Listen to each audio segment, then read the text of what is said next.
time here. There are 4 letters that terrorize the cruise ship industry.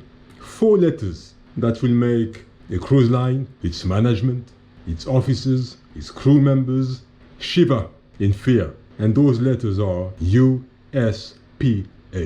The USPH inspections. Everybody panics when there's an imminent USPH inspection coming. So what is the USPH? So the USPH stands for United States Public Health.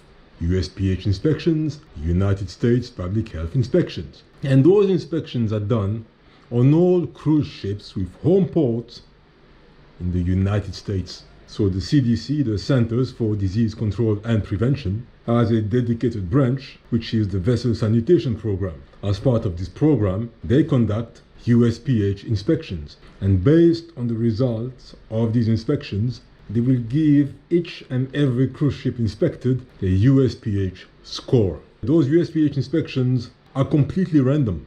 You are never told by the CDC that, hey, by the way, on the 18th of January, there will be a USPH inspection on your ship. No, it's completely random. That's the whole element, it's a surprise visit. So typically this is what happens, right?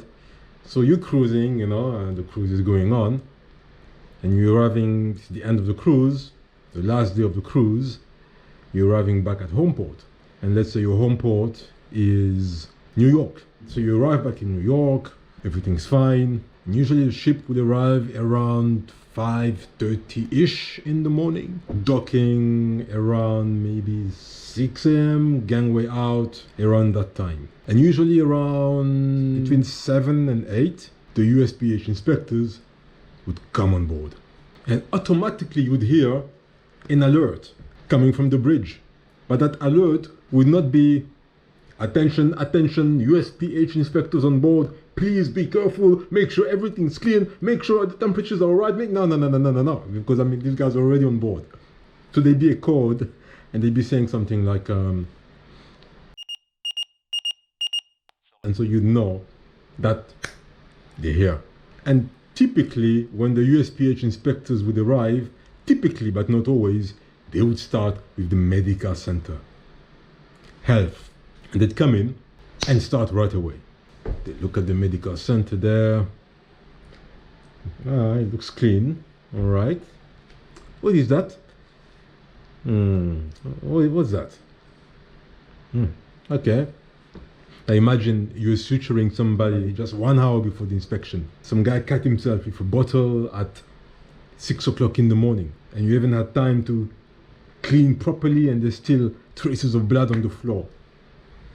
Terrible look, you're gonna lose points. So they look at the cleanliness of the place. The thermometers might come out. They measure the temperatures of the fridges. The fridges for storage of medication, for storage of vaccines, for storage of any cold storage. And if the temperature is not as per regulations, you will lose some points. And very, very importantly, they will look at your AGE logs, the acute gastroenteritis logs. And you go through the logs on the EMR, and they'll pick some random cases, totally random cases, look at what you've done, the precautions for isolations, when were they symptomatic, when did they report to the medical center, when did you decide to isolate, what about this patient, what about this passenger, what about this crew. Not so much the passengers, but always the crew. Oh, but I see that this crew works in housekeeping. He's a hotel steward, and he had signs and symptoms of gastroenteritis on the 28th of October, 3 months ago. And I see that, he was only booked off for 1 day. And then 24 hours later, went back to work. Is that correct? Yes. You're gonna lose major points. He's a food worker, and according to the VSP manual of the CDC, food workers are supposed to be isolated for a minimum of 48 hours. But he's not a food worker, he's not working in the kitchen. No, hotel stewards are classified as food workers, but if the senior doctor is new, he might not know that. You're gonna lose major points. An AGE violation is a 5 points deduction. So you're losing 5 points for one case. If they find another case another 5 points. And so the ship is sitting at 90 over 100 already. And then they will inspect your AGE sampling protocols. You're supposed to have 10 samplers for viral testing and 10 for bacterial testing. And if your equipment is deficient, or instead of 10 you only have 4, or maybe you don't even have it on that cruise because of some logistics and stuff like that, you will lose 3 points. If your temperatures are all messed up, you will lose 2 points. If they find food in the fridge next to the medication, it's a storage fridge, and somebody has put some tacos and some McDonald's that they bought in Miami the night before, they decided to put it there overnight, and so in the morning you don't even know that you open the fridge and you find some McD's in there, some Taco Bells in there, and you're like, what the fuck? Excuse my French, but USPH CDC is not gonna have that. They say, what the hell is going on here? 1 point, or maybe 2 points, or maybe 3 points. No, come on. And then they will ask you questions about the operations. And if they're asking you questions, be like, I don't know. I said, oh, okay. 2 points. And then after they're done with you, they're now gonna move to housekeeping or food operation or beverage operation. They go to the Lido deck. They check how the food is exposed, how the glass is protecting the food. Is the temperature okay? Or is it a safety risk in terms of how the food are presented? Is the glass low enough? Or is it too high so that people can actually cough into the food or speak and saliva might get into the food? And the inspection will take hours. And when they're done with all the concerned department, they will leave the ship. And they're very polite when they leave, very courteous. In fact, they don't show any emotions. They won't show any emotion. So you don't know if they're happy or if they're not happy. But you will know because, you effed up already, right? So, you know that, oh man, this is not acceptable. Oh man, this temperature is wrong. Oh man, the AG logs are messed up. So you already know what's gonna happen to you. They leave the ship, and the same day, they will give you your score. A score of 85 and below is a fail. Nobody wants to fail a USPH inspection. And so for the cruise line industry, the USPH score is the be-all and end-all. You do not want to fail a USPH inspection. And you working on a cruise ship, you do not want your department to be responsible for the low score of a cruise ship. So I said 85 is a fail. If you score 85 and below, there will be a reinspection. But if you score too low, the CDC might place an order to prevent you from sailing. If you score 65, the CDC will probably ground that ship and say this ship is not leaving port, it's not safe for its passengers. Because obviously if it's really unsafe, if the place is a cesspool for gastroenteritis or other viral diseases, the CDC is not going to take responsibility for putting the health of the passengers at risk.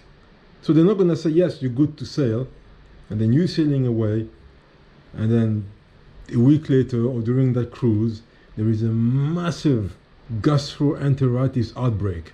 And now the truth comes that, oh, but this ship was inspected just 3 days before that, and they scored 65, and the CDC said, no, you're okay to sail with passengers. No.